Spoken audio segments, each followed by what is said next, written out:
Hi అండి, పచ్చి మామిడికాయ తురుము పచ్చడి ఎలా పట్టుకోవాలో ఎంతో రుచిగా ఈ వీడియోలో చూద్దాము. పెద్ద సైజు పచ్చి మామిడికాయ 3 క్యారెట్లు శుభ్రంగా కడిగి తడి లేకుండా ఆరబెట్టి మామిడికాయ పైన తొక్కు తీయకుండా శుభ్రంగా తురుముకొని 3 క్యారెట్లు కూడా తురుముకొని రెండు కలిపి ఒక బౌల్లో వేసేసి దీంట్లో ఒక 1/2 స్పూన్ పసుపు, 2 స్పూన్ల ఉప్పు,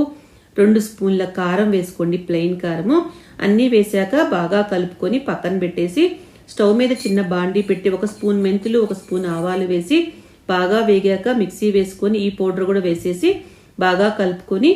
తిరుగుమాత వేయబోయే ముందు 20 వెల్లుల్లిపాయలు మిక్సీలో కచ్చా పచ్చాగా వేసి పక్కన పెట్టుకొని 5 స్పూన్ల ఆయిల్ వేసి తిరుగుమాత వేసుకొని కరివేపాకు, ఇంగువ కూడా వేసుకున్న తర్వాత చివరిగా స్టవ్ ఆపబోయే ముందు వెల్లుల్లిపాయ తుక్కు వేసి 1 నిమిషం వేగనిచ్చి స్టవ్ ఆపేసి ఈ తిరుగుమాతని ముందుగా కలిపి పెట్టుకున్నాం కదా మామిడికాయ క్యారెట్ తురుము దాంట్లో వేసి కలుపుకున్న తర్వాత వేడివేడి అన్నంలో నెయ్యి వేసుకు తింటే చాలా బాగుంటుంది.